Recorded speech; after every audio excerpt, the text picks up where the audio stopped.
Hello guys, kumusta kayo dyan? Parang kulang yung last video ko eh. Medyo maikli lang. So, kasi napanood yung, actually, hindi ko napanood yung Neri versus yung Inoue at saka versus Neri. Kasi napaka-boring talaga niyan. Yung style ni Inoue, I mean, exciting para sa ibang tao kasi bakbakan yan, knockout, whatever.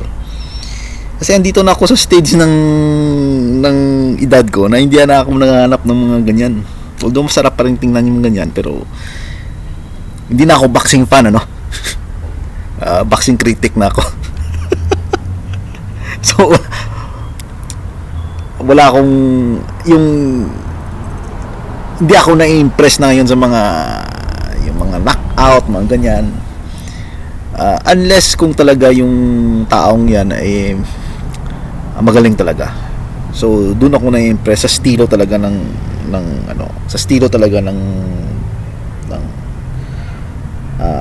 fighter.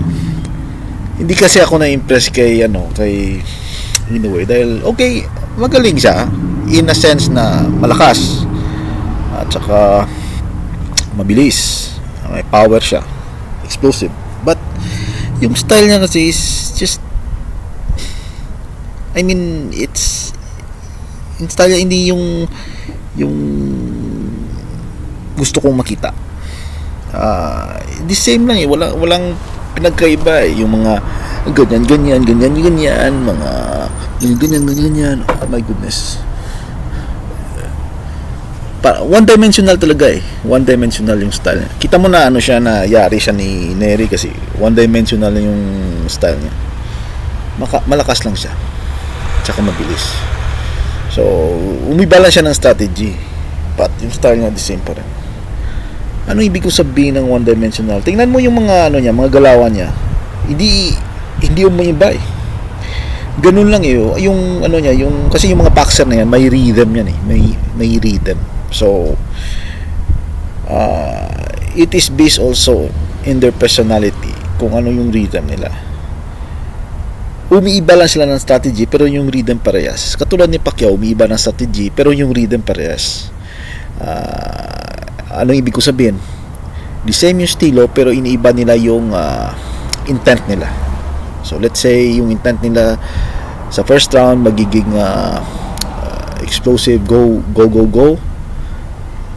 Pag second round kasi let's say natamaan sila ng malakas, katulad ng nangyari kay Inoue, natamaan sa malakas, inuba yung strategy niya, naging distance fighter na naman siya, pag ganun. So pero yung rhythm niya parehas pa rin, hindi nag-iba yung rhythm.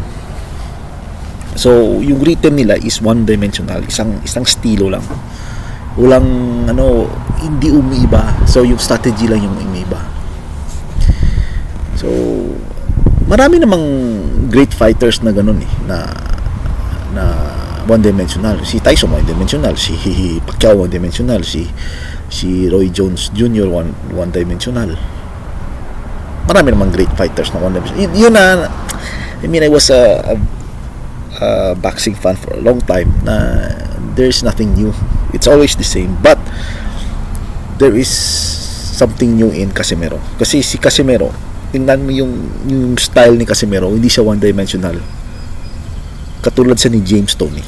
Paulit-ulit ko yan, katulad sa ni James Toney na hindi parehas yung style niya, yung rhythm niya iba eh. Yung rhythm nila umiiba eh. Parang may time na parang si Espinosa siya na humintay, pero bigla na lang parang Pacquiao na naman siya, pero bigla na namang ang rhythm niya, hindi mo maabot yung rhythm nila eh. So yung mga katulad nila ni James Toney at saka ni Casimero, ang depende sa anggulo ng kalaban nila, doon nila iniiba yung rhythm nila, o doon sila gumagawa ng rhythm nila depende sa anggulo ng kalaban. So, depende sa anggulo ng kalaban, doon sila gumagawa ng rhythm nila. Hindi yung pinipilit nila yung rhythm nila sa kalaban. So, katulad naman ng Pacquiao, si Roy Jones, pinipilit nila yung rhythm nila sa kalaban na yung kalaban mag-a-adjust sa kanila, which is good for them too. Okay, kasi mabilis sila, malakas sila. Parang nangyayari, umiiba lang sila ng strategy, tapos nilalagyan nila ng bait. Pero parang ano sa akin, parang sinasadya, which is I don't like. Okay naman yan kasi great fighters naman sila, but I don't like it. It's ano na kasi, ilang more than 100 years na yung boxing, pa ulit-ulit lang yan pero yung style ni Casimero kasi at saka ni Tony, syempre ang galaw ng tao hindi the same all the way sa yung galaw ng kalaban mo, or yung most probably the same yung galaw pero yung angle always changes, yung angle, di ba? Yung angle. So every time na tumi-change yung angle, tumi-change din yung diretso, tumi-change din yung rhythm nila, at saka diretso tumi-change din yung strategy nila on the spot. Hindi yung katulad ni Inoue na okay, i-change ko sa second round kasi sa first round na yari ako, tapos sa third round is strange. Hindi, on the spot talaga yung mga changes nila eh. Hindi yung iniisipan pa, pinag-iisipan pa o naghihintay pa sa coach or whatever. Hindi, automatic kasi, automatic na change yung rhythm ni Casimero. Parang nagsasayaw siya ganyan eh. Minsan yan, nagsaswitch stance siya, nagsishifting siya, nagsaswitch. So iba talaga yung style ni Casimero. Pero yung pinagkaiba ni Casimero, may lakas siya, may lakas. So i-combine mo yan na unpredictable siya, ang rhythm niya hindi one-dimensional, may lakas pa, my goodness. Tapos yung bilis niya, hindi kasi yung bilis niya is yung perpetual motion. Yung bilis niya kasi parang parang kung kailangan bumilis, doon sa bumibilis. Pero kung kailangan na suabe na siya muna. So yung kagandahan sa laro ni Casimero. Okay lang sa akin, okay naman si Inoue, pero hindi ako angas sa kanya. He's nothing new. Pero si Casimero, he's one of a kind, katulad si James Toney. But yung pinagkaiba malaga kasi si Casimero, two-fisted fight na malakas. Yun yung pinagkaiba. So tsaka yung balance niya, as in grabe yung balance niya. So tingnan mo naman yung lower body niya, yung balance niya. Tapos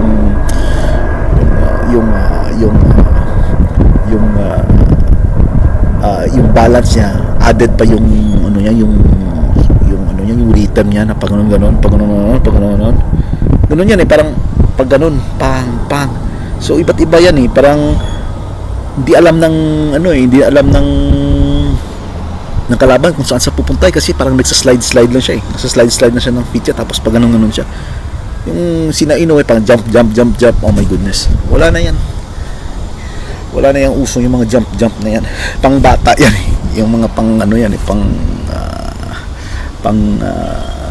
mga bata. Pero kapag mga sa slide ka lang, parang martial artist yan kung kasi si Casimero, yung movement niya, martial artist yan. Hindi na niyang boxer, pang martial artist yan. Kahit ilagay mo yan sa street fighting, effective yung mga style niyan. So yun yung yung comment ko. Hindi ko na tinapos nga yung nanood ako kanina ng kay Inoue versus Nery. Gusto ko sana tingnan talaga, i-analyze yung fight. Second round pa lang, parang sabi ko, ganito lang ba? Nothing yun na naman to. Parang nagsawa na talaga ako sa mga ganyang style. So okay, anyway, Inoue, thanks for watching. Have a great day.